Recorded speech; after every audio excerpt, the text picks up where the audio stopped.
Olá, meus amados irmãos, a graça e a paz do nosso Senhor e Salvador Jesus Cristo.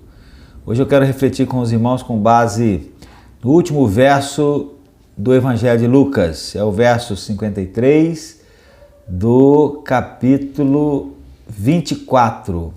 Mas eu quero ler a partir do verso 50 para ficar uma leitura mais completa, mas a ênfase vai ser no verso 53. Diz aí que Jesus levou seus discípulos para fora até Betânia e, levantando as mãos, os abençoou. E aconteceu que, abençoando-os, ele se apartou deles e foi elevado ao céu. E, adorando eles, tornaram com grande júbilo para Jerusalém e estavam sempre no templo, louvando e bendizendo a Deus. Esses dois últimos versos, na versão de Eugene Peterson, a mensagem, ficou bem interessante. Diz assim que eles se ajoelharam adorando-o, voltaram para Jerusalém explodindo de alegria e passavam todo o tempo no templo louvando a Deus. Então esse texto fala sobre a atitude dos discípulos imediatamente após a ascensão de Jesus. Eles estavam sempre no templo louvando e bendizendo a Deus. Uma atitude interessante, importante, mas que infelizmente tem sido perdida no decorrer dos anos.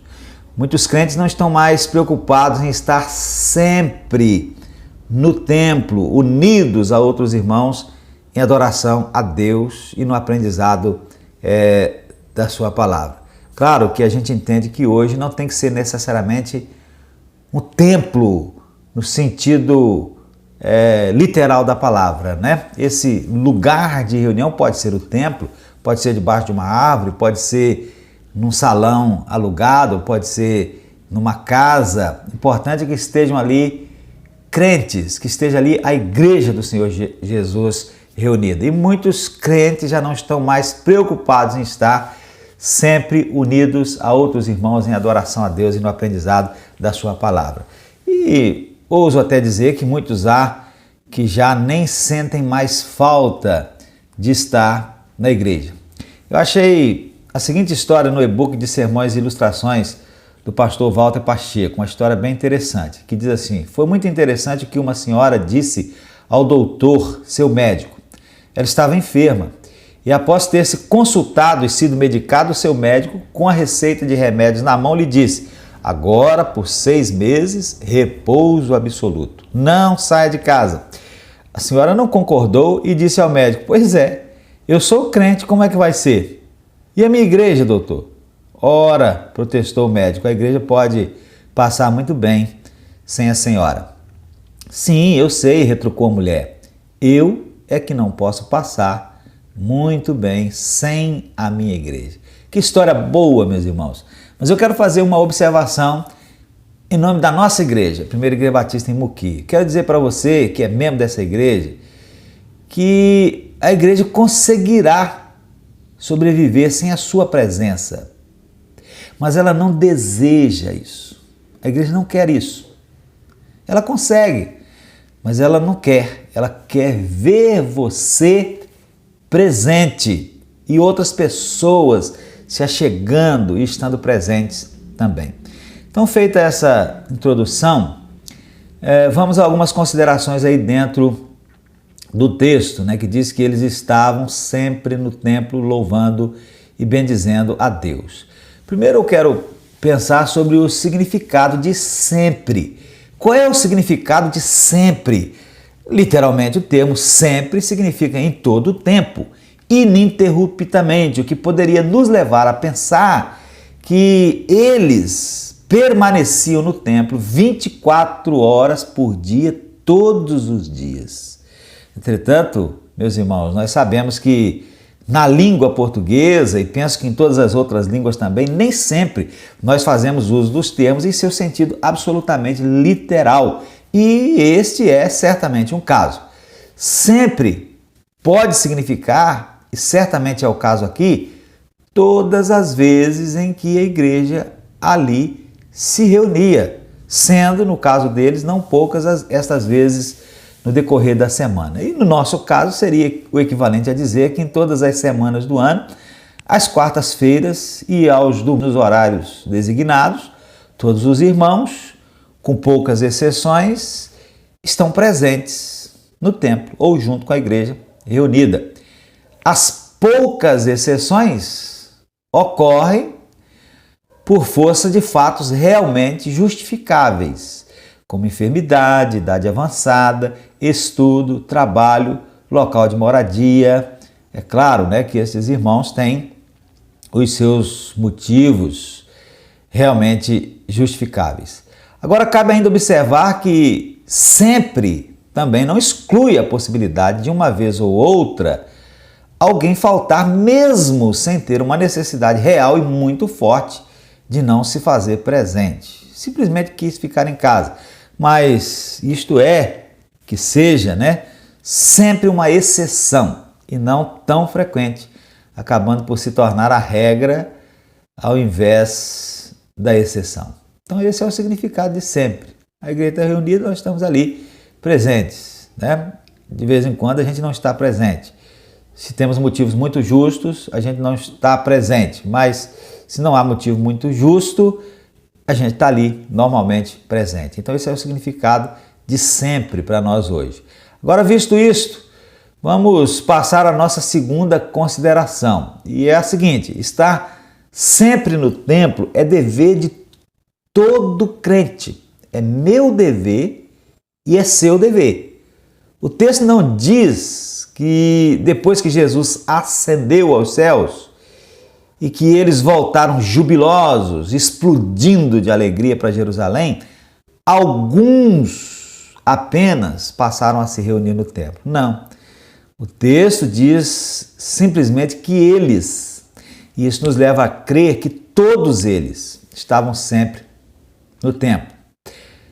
Cabe observar aqui, apesar de eu já ter feito essa observação, que o importante não é o templo em si, mas o fato de ali estarem todos juntos em torno de um objetivo comum.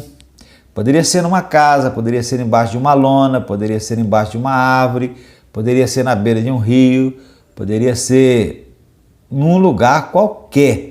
Mas como existe o templo, nós temos um templo onde reunir e temos outras construções ao redor do templo que facilitam e tornam agradáveis as reuniões. E se nós gostamos do templo e o elegemos como nosso lugar oficial de reuniões, então é aí que nós devemos estar nos dias marcados, não pelo templo em si, mas por causa de quem vai estar presente e por causa do que vai acontecer ali. E tal presença não é dever só de alguns, mas de todos os crentes. E aí a gente chega a uma terceira consideração, que é a seguinte: é da vontade de Jesus que o crente esteja sempre no templo, reunido com a igreja e como a igreja. Presta bem atenção, meu irmão, isso é muito importante. Vou até repetir. É da vontade de Jesus que o crente, portanto você, eu, esteja sempre no templo, reunido com a igreja e como igreja. E isso é facilmente verificável. Constantemente vemos no Novo Testamento a igreja reunida. Nós vemos no Novo Testamento que havia organização, havia liderança, havia o envio de pessoas que pudessem ajudar inicialmente outros em outras localidades que haviam se convertido, havia o comissionamento de pessoas que pudessem atuar como ministros do Evangelho, havia então inicialmente em Jerusalém, depois em muitas outras localidades, uma igreja reunida. Entenderam os apóstolos que essa era a vontade de Jesus e ensinaram isso aos que iam se convertendo. Agora veja o que diz Hebreus 10, 25. Não deixemos de congregar-nos, como é costume de alguns. Antes, façamos admoestações e tanto mais quanto vedes que o dia se aproxima. Na linguagem de hoje fica assim: não abandonemos, como alguns estão fazendo, o costume de assistir às nossas reuniões. Pelo contrário, animemos uns aos outros. E ainda mais agora que vocês veem que o dia está chegando. Então, é claro que é da vontade de Jesus que o crente esteja reunido com a igreja e como igreja. É bom, meus irmãos, que a gente atente para isso, porque nós precisamos fazer a vontade do Senhor Jesus. A quarta consideração, aí a gente chega nessa a quarta consideração, que é a seguinte: o objetivo de se estar no templo. Qual é o objetivo? O texto diz que no templo eles, juntos, louvavam e bendiziam a Deus. E não é isso que fazemos juntos no templo? É exatamente isso, mas nós podemos pensar um pouco mais e chegaremos à conclusão de que o objetivo de estarmos sempre no templo, significando isso que nós estamos unidos, reunidos em torno de um objetivo comum, interessados de fato nesse objetivo, é trabalhar fundamentados nos propósitos de Deus para a igreja, que são, podemos concordar com Rick Warren nesse ponto, né? Ainda que não concordemos em alguns outros, que são adoração, evangelização, discipulado, comunhão e ministério. Então nós devemos estar unidos na adoração a Deus, unidos na evangelização dos perdidos, unidos para discipularmos e sermos discipulados, unidos para servirmos uns aos outros e para, de fato, vivermos em comunhão uns com os outros. E aí a gente chega à nossa quinta e última consideração, que é a seguinte, é uma pergunta: o que tem impedido você? Se é que você tem sido impedido de estar presente. Bom, essa é uma resposta que cabe a você se dar.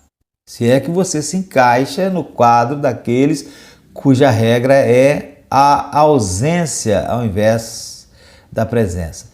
Qual é o seu motivo? E mais ainda, o seu motivo é de fato um motivo real, um motivo justificável? Há motivos, meus irmãos, que não são de fato. São apenas desculpas. Obviamente que não devemos julgar os motivos alheios apresentados como tais para a ausência. Entretanto, nós podemos e devemos julgar os nossos motivos pessoais para uma constatação sincera e honesta de se eles são ou não motivos de fato. E se não são, e se nós somos crentes de verdade e não queremos deixar de ser crentes, não queremos abandonar o Senhor Jesus, então a gente precisa mudar essa nossa atitude, né? Porque estar presente junto com os irmãos no lugar de reunião, né, como igreja, é da vontade do Senhor Jesus. E concluindo então, estas são algumas considerações que eu já esbocei algum tempo, já até preguei, já até gravei em alguma outra ocasião, mas que hoje eu trago para os irmãos, novamente a título de reflexão. É nosso dever e é da vontade de Deus estarmos sempre reunidos como igreja. Deus tem propósitos grandiosos para a igreja local, para a nossa igreja, a Primeira Igreja Batista em Muqui.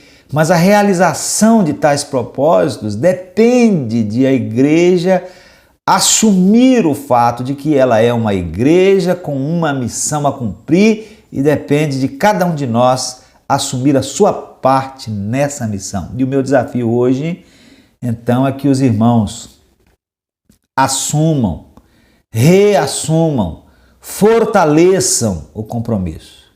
Estejamos sempre presentes nas reuniões da igreja e, mais importante e mais abrangente ainda, presentes na vida da igreja.